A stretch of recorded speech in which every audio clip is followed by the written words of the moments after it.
Because what you're about to see is exactly why preparation matters. Robert Irwin, son of the legendary Steve Irwin, thought he was coming on The View to talk about his new wildlife documentary and conservation efforts.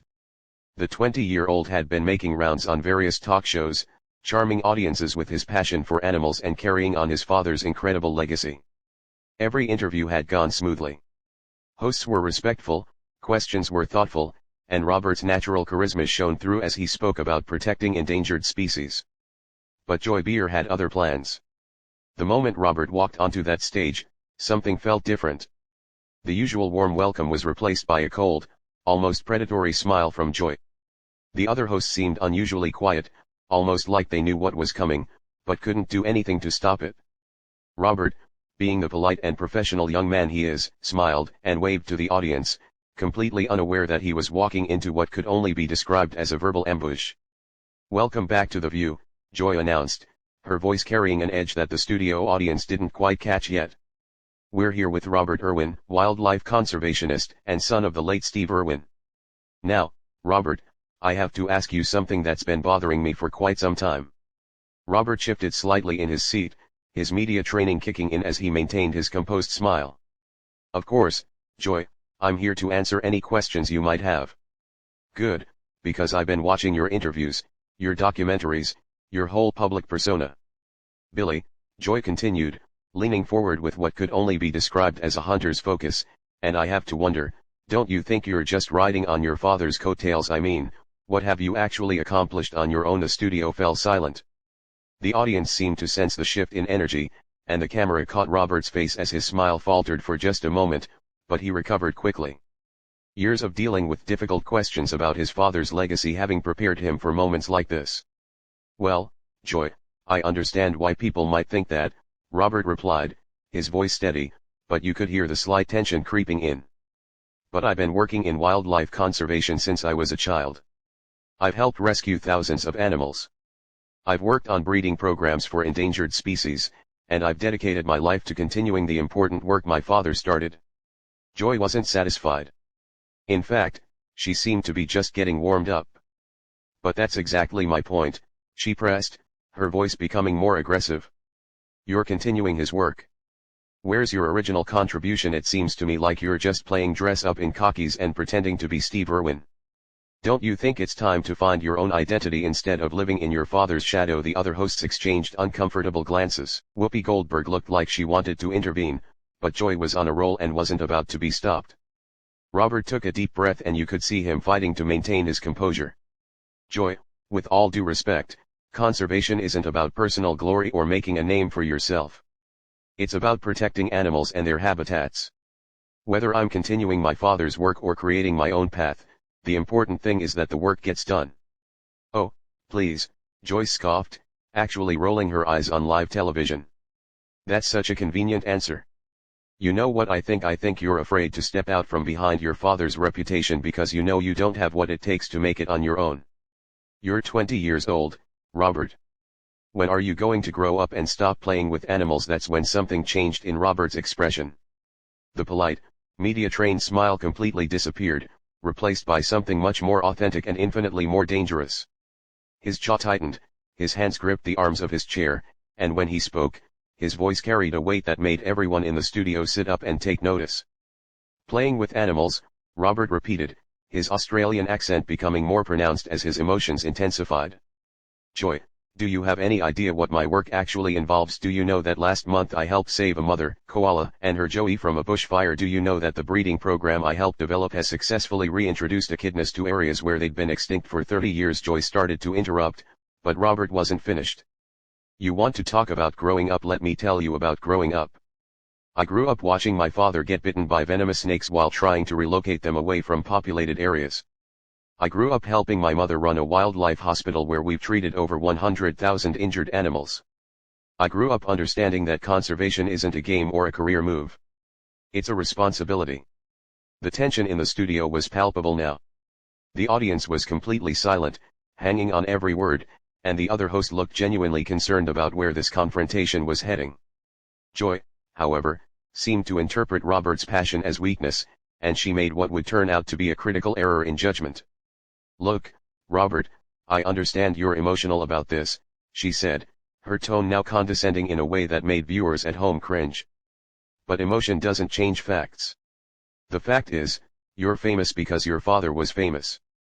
The fact is, without the Irwin name, you'd just be another guy playing with animals in a zoo. And the fact is, maybe it's time you accepted that and found a real career. Robert went completely still, the kind of still that predators recognize right before their prey either runs or fights.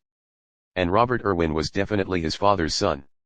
A real career. Robert's voice was quiet now, but there was something in it that made everyone lean forward to hear better. Joy, do you know what my father was doing when he died? The question hung in the air like a loaded weapon. Joy clearly hadn't expected Robert to turn the conversation toward his father's death. And for the first time since the interview began, she looked genuinely uncomfortable. But Robert wasn't asking the question for sympathy or to shut down the conversation. He was asking because he had a point to make, and he was about to make it in a way that would leave Joy scrambling. He was filming a documentary about stingrays, Robert continued, his voice gaining strength with each word. Not for fame, not for money, but because he wanted people to understand that even the most feared creatures in the ocean are just trying to survive. He died doing what he loved. But more importantly, he died trying to make the world a better place for animals. They can't speak for themselves. Joy tried to interject. Robert, I didn't mean to. No, let me finish. Robert cut her off. And the authority in his voice was unmistakable. You want to talk about real careers, you want to talk about what matters. My father could have made millions doing circus acts with crocodiles. He could have turned Australia Zoo into a theme park focused on entertainment instead of conservation. But he chose education. He chose research. He chose to use his platform to make people care about wildlife conservation. The camera captured Joy's face as she realized she had severely miscalculated. The young man sitting across from her wasn't the naive 20-year-old she had expected to intimidate. This was someone who had been raised in the spotlight. Someone who understood exactly how to use media attention to make a point, and someone who was now completely focused on making her understand the magnitude of her mistake. And you know what, Joy, Robert continued, leaning forward in his chair. Every single day I wake up and try to live up to that legacy. Not because I'm riding coattails, but because the work matters. Do you know how many species have gone extinct just in the time we've been sitting here talking? Do you understand that there are animals alive today because of the conservation programs my family has developed? Whoopi Goldberg tried to step in. Robert, we appreciate your passion, and I think what Joy was trying to say. No, Whoopi. I know exactly what Joy was trying to say, Robert replied, not taking his eyes off Joy.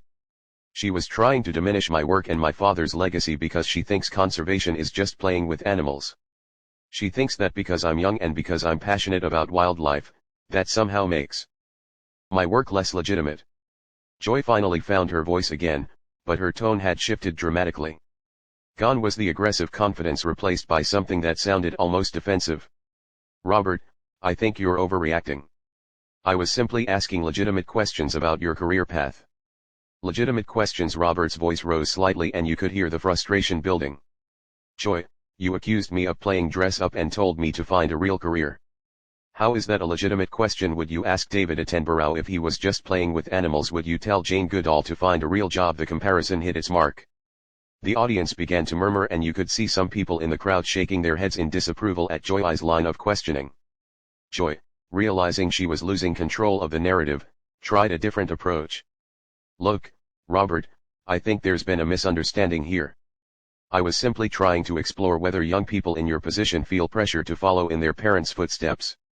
No, Joy, there's been no misunderstanding, Robert shot back immediately.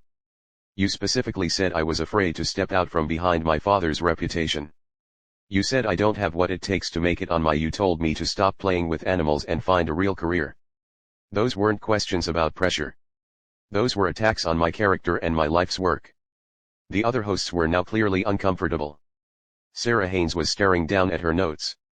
Alyssa Farah-Griffin was fidgeting with her earpiece. And Whoopi looked like she was calculating how to salvage the interview. But Robert wasn't done. In fact, he was just getting started. You want to know about pressure, Joy? The pressure isn't living up to my father's legacy. The pressure is sitting here listening to someone who clearly hasn't done 5 minutes of research about my work telling me that conservation doesn't matter. The pressure is trying to explain to someone who gets paid to have opinions why saving endangered species is more important than television ratings. Joy's face flushed red. Now, wait just a minute, young man. No, you wait. Robert interrupted, and his voice carried the kind of authority that made everyone in the studio freeze. I've been polite. I've been respectful. I've answered your questions even when they were clearly designed to make me look bad. But I'm not going to sit here and let you insult my father's memory or diminish work that literally saves lives. The tension in the studio was so thick you could cut it with a knife. The audience was completely silent. The other hosts looked like they wanted to disappear. And Joy was clearly struggling to figure out how to respond to this level of pushback from someone she had expected to steamroll. I never insulted your father's memory, Joy said, but her voice lacked conviction. Robert's eyebrows shot up. You said I was living in his shadow. You said I was afraid to make it on my own. You said I was playing dress up in khakis and pretending to be him. If that's not insulting his memory, then what exactly would you call it? Joy opened her mouth to respond, but Robert wasn't finished. And here's what really bothers me, Joy. You're sitting here attacking a 20-year-old who has dedicated his life to conservation while you make a living giving hot takes on television.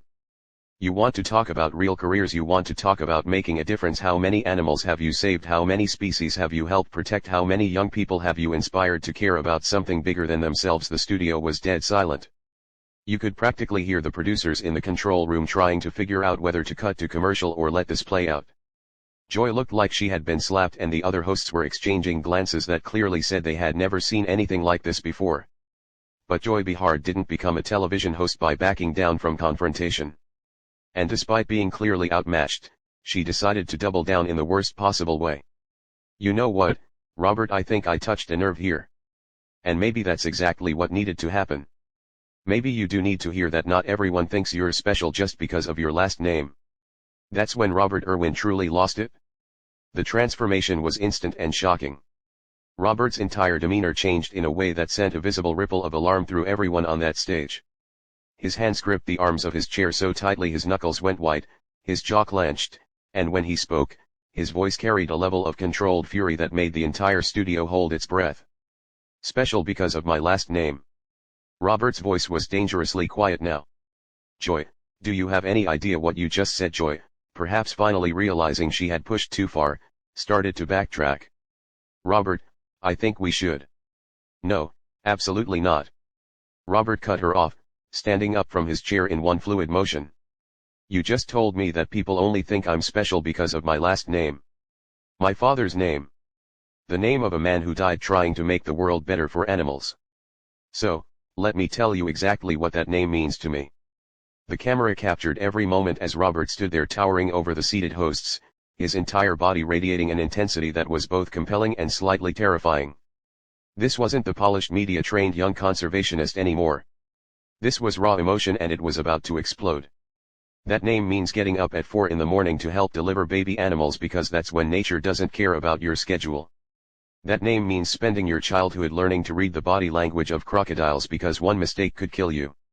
That name means watching your father get attacked by animals he was trying to save and never once hearing him blame them for following their instincts.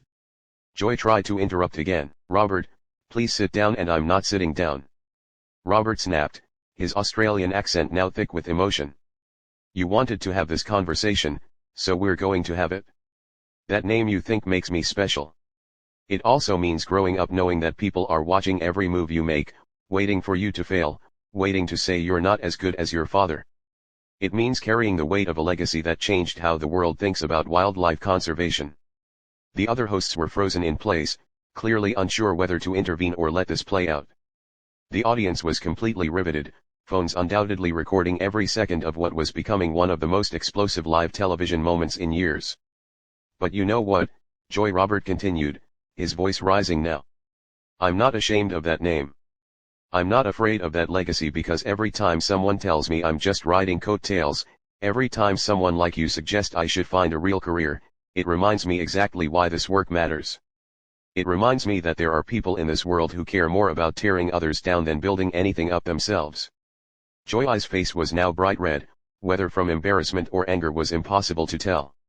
Young man, you need to calm down and show some respect. Respect. Robert's voice cracked with disbelief. You want to talk to me about respect? You ambushed me on live television. You attacked my character, my work, and my father's memory. You told me to stop playing with animals and get a real job. And now you want to lecture me about respect. He took a step closer to the host table, and you could see the security team off camera starting to shift nervously. Let me tell you about respect, Joy. Respect is doing your research before interviewing someone. Respect is asking questions that actually matter instead of trying to create drama for ratings. Respect is understanding that some things are more important than your personal opinions about someone you've never